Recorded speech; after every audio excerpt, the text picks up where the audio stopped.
Tutur Tinula. Kali ini mengetengahkan episode kedua dengan judul Kisah dari Seberang Lautan.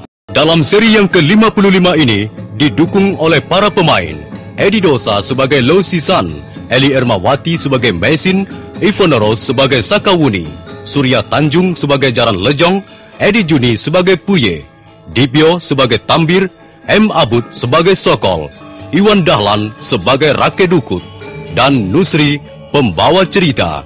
Selamat menikmati.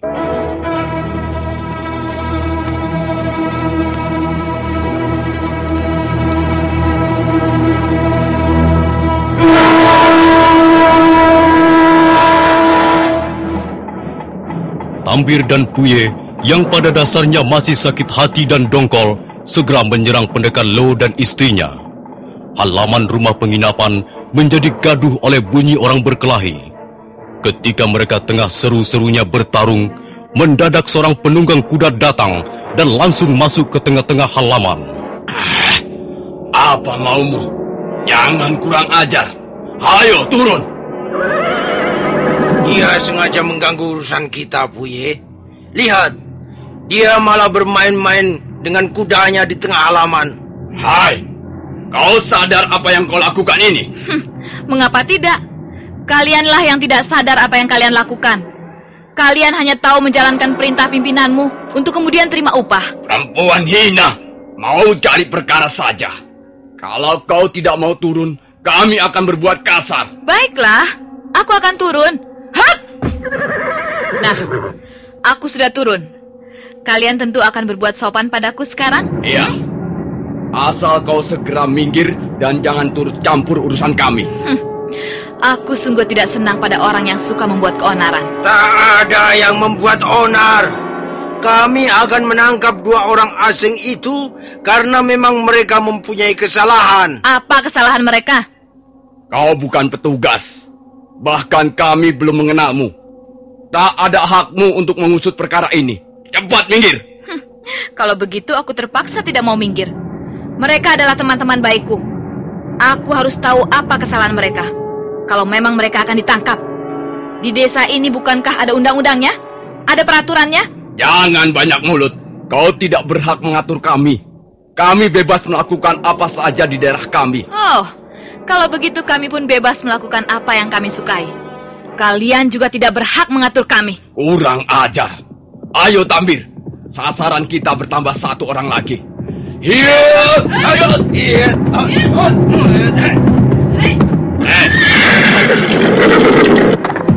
Ada apa ribu-ribu di sini, ha? Apa yang terjadi? Kalian siapa? Kami petugas. Kami sudah mendapat izin dari kepala desa untuk mengadakan pengamatan di daerah ini. Oh, kami belum pernah melihat kalian.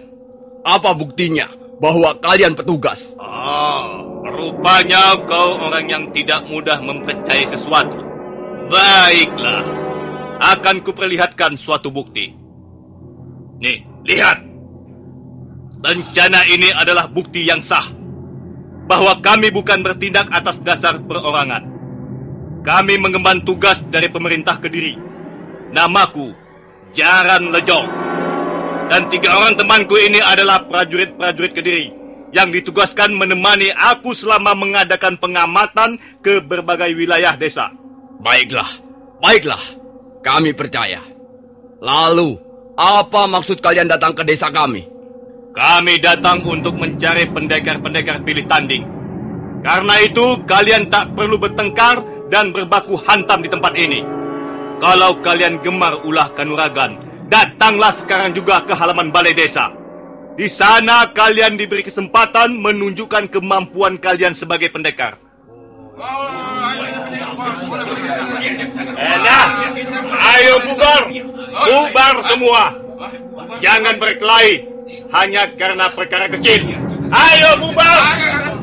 Awas. Kalau masih ada yang berkelahi seperti orang-orang liar, kami akan bertindak atas nama pemerintah Kediri.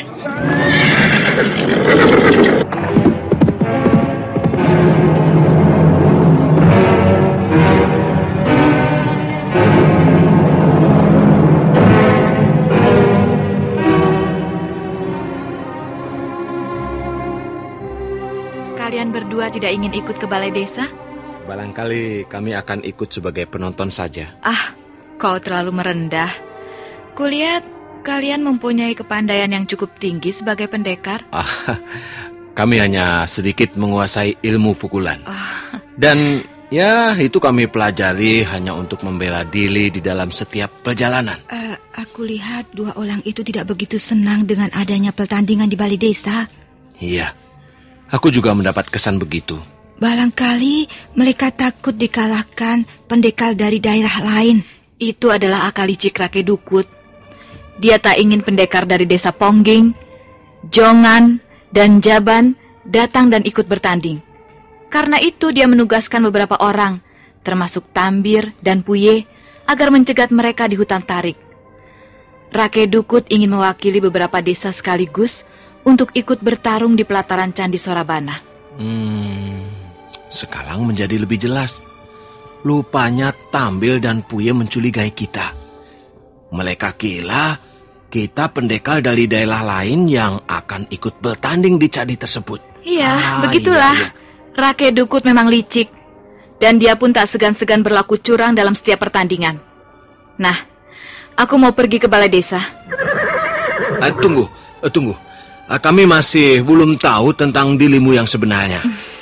Apakah kau juga seorang pendekar dari daerah lain? Aku seorang pengembara. Barangkali sebutan itu lebih tepat. Aku memang senang terlibat dalam suatu kekerasan. Apakah kau yang menolong kami semalam di hutan talik?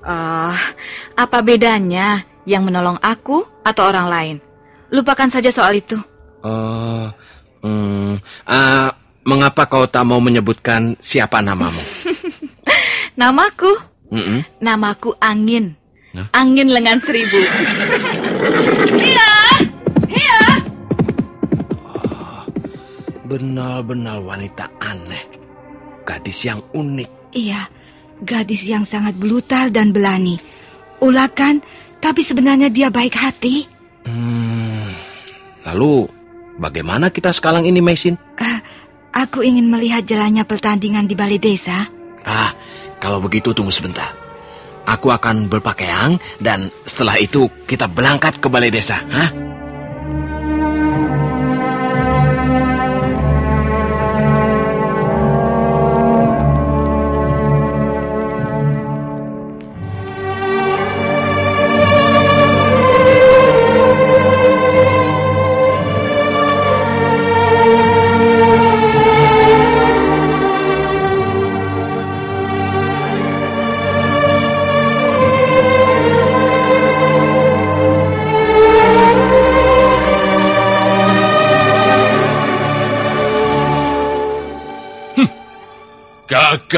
Gagal lagi. Apa yang bisa kalian laporkan padaku selain kegagalan? Dasar goblok. Maaf Kakang. Kami tak bisa melawan petugas yang terbukti diberi wewenang oleh pemerintah Kediri. Alasan saja. Memang benar, Kakang. Petugas itu menunjukkan rencana pemerintah Kediri. Kami tak bisa berbuat apa-apa. Kami bisa saja melawan. Tapi kami khawatir hal itu justru akan menyulitkan kedudukanmu di desa ini. Siapa nama petugas itu? Kalian tahu? Namanya Jaran Lejong, Kakang. Dia datang bersama 3 orang prajurit Kediri. Sekarang mereka telah berada di balai desa bersama kepala desa. Apakah sudah kelihatan banyak pendekar yang hadir? Saya hitung tidak lebih dari 10 pendekar yang patut diperhitungkan, Kakang. Apakah Madangkungan dari Njaban dan Pakeling dari Pongging sudah kelihatan hadir? Kakang Dukut tidak perlu khawatir. Madangkungan tidak mungkin hadir karena kabarnya dia terluka dalam. Iya. Berita itu sudah sampai juga ke telingaku. Bagus. Dan Pakeling? Pakeling, konon kabarnya tidak lagi mau berkecimpung dalam dunia kependekaran.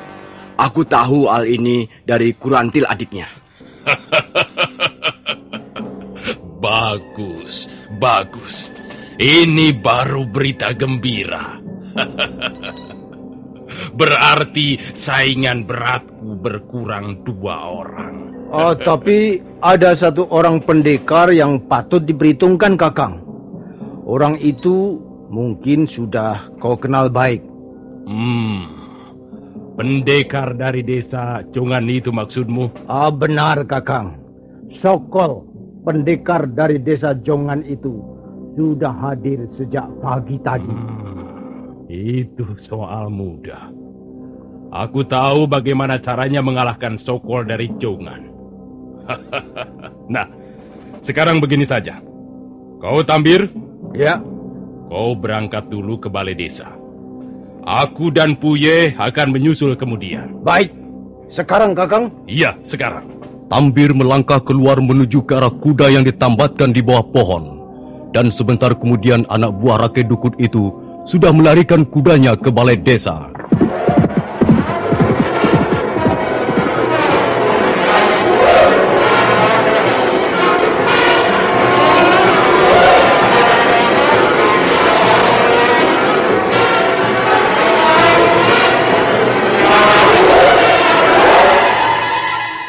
Puye? Ya, Kakang Dukut. Kau harus membantu aku. Aku mempunyai rencana yang cukup jitu untuk menundukkan Sokol. Apa rencanamu, Kakang? Dan bagaimana aku harus membantu? Berikan pasarmu sebuah. Pasir? Untuk apa, Kakang? Bukankah kita tak boleh menggunakan senjata rahasia? Berikan pasarmu sebuah. Ayo. Baik, Kakang. Puye lalu merogoh lipatan bajunya dan mengeluarkan pasar. Pasar adalah senjata rahasia yang mematikan. Dia terbuat dari logam yang diruncingkan dan dibubui racun di bagian ujungnya. Untuk menggunakan senjata ini, tidak memakai busur, cukup dilemparkan dengan sedikit tenaga dalam. Karena pasar itu dipasang bulu di bagian pangkalnya yang terbuat dari bambu atau kayu, maka senjata itu bisa melesat dengan kecepatan tinggi dan lurus mengarah ke sasaran yang dituju. Ini, Kakang. Iya, cukup 1 saja. Dan kau lihat nanti bagaimana caraku menundukkan Sokol tanpa harus melukainya.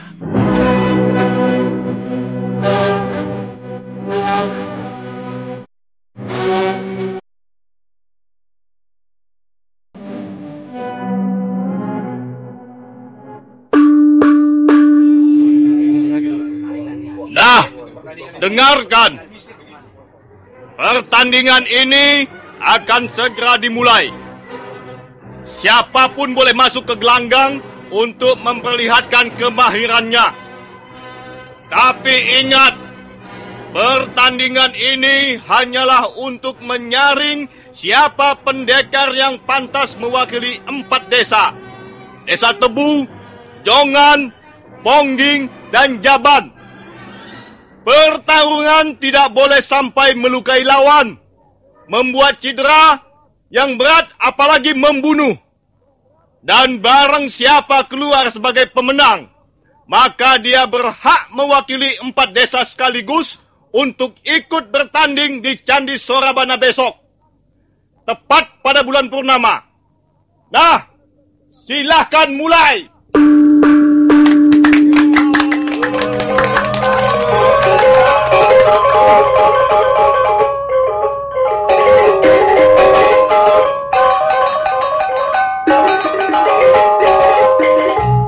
Pertandingan adu kanuragan sudah dimulai.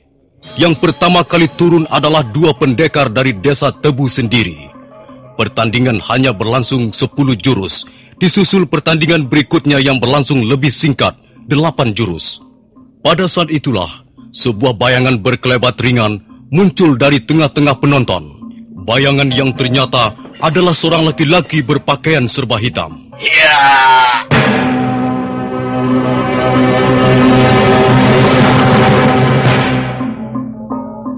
Laki-laki bertubuh tinggi kekar, bercambang lebat itu ternyata dikenal sebagai Sokol, pendekar dari desa Jongan.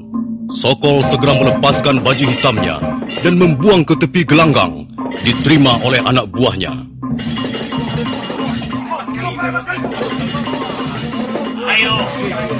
Ayo, Siapa yang berani melawan aku, silahkan turun ke gelanggang. Aku sudah tidak sabar lagi menunggu jalannya pertandingan yang lamban dan tidak menarik. Ayo, jangan sungkan-sungkan.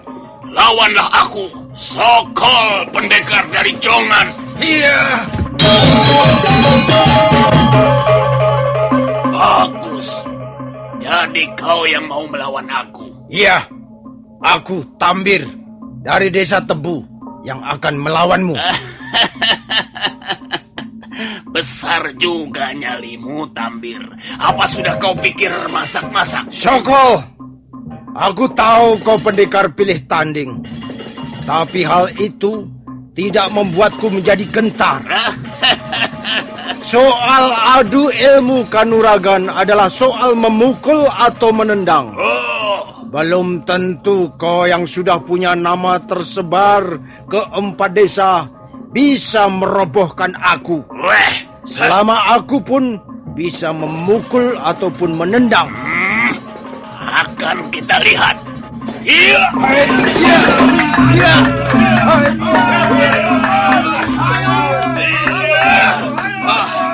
Bagus. Kau bisa meloloskan diri dari gebrakanku yang pertama. Tapi jangan dulu kau merasa bangga dan gembira mendengar tepuk tangan mereka. Sekarang kau harus mau kerja keras kalau ingin mengimbangi kemampuanku.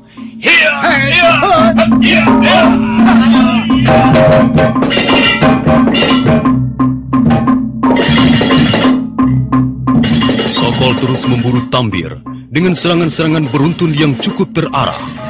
Tambir berusaha membendung serangan lawannya dengan seluruh kemampuan yang dimilikinya. 15 jurus segera berlalu, dan Sokol semakin gencar melancarkan serangan. Untuk sesaat, Tambir menjadi gelagapan. Beberapa kali dia terpaksa melompat, kalau tidak ingin terkena sodokan atau tendangan kaki Sokol. Karena terus saja diburu lawannya, Tambir akhirnya melompat mundur sambil mencabut pedangnya.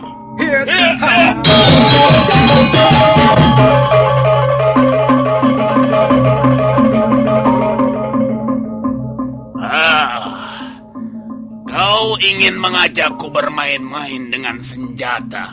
Ayo, Sokol. Kita lanjutkan pertarungan dengan senjata. Aku ingin membuktikan sendiri permainan kampakmu yang konon sudah terkenal sampai ke desa-desa yang jauh. Baiklah Tambir. Permintaanmu akan kululuskan. Sokol lalu mengeluarkan kampaknya yang lebarnya melebihi 2 kali telapak tangan orang dewasa. Sambil senyum dingin, laki-laki bercambang itu memutar-mutar kampaknya. Bagaimana?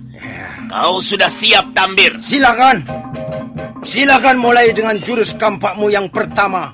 Aku akan berusaha menangkisnya. Bagus.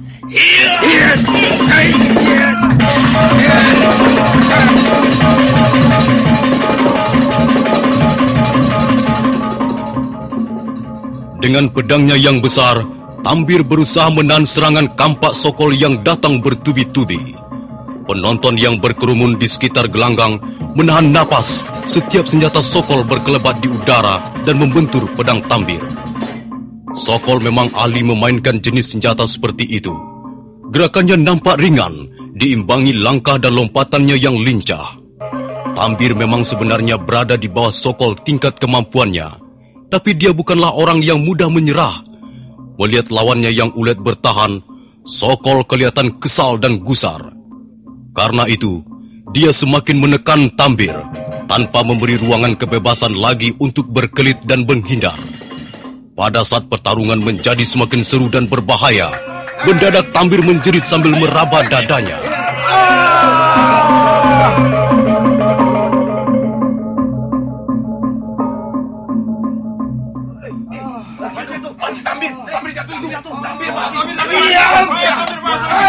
Diam kalian semuanya! Sokol, apa kau tidak mendengar apa yang kuumumkan tadi di depan orang-orang? Apa kau merasa paling jago lalu berani melanggar peraturan seenakmu sendiri? Tapi apa yang telah saya lakukan, Tuan? Kau lihat sendiri, Tambir. lawanmu itu. Ayo lihat. Kau nanti akan tahu bahwa kau telah melanggar peraturan. Dan kalau sampai betul-betul terbukti, kau bukan saja tidak bisa mewakili pertandingan di pelataran Candi Sorabana, tapi kau harus mendapat hukuman yang setimpal.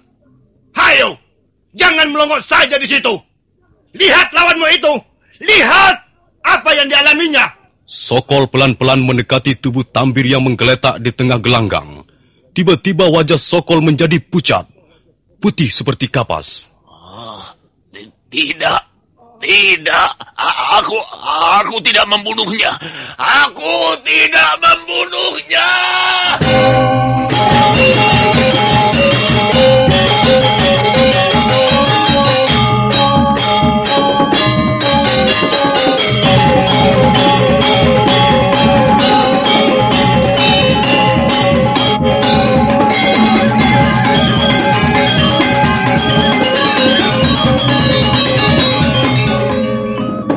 Untuk sesaat suasana di seputar gelanggang menjadi gaduh.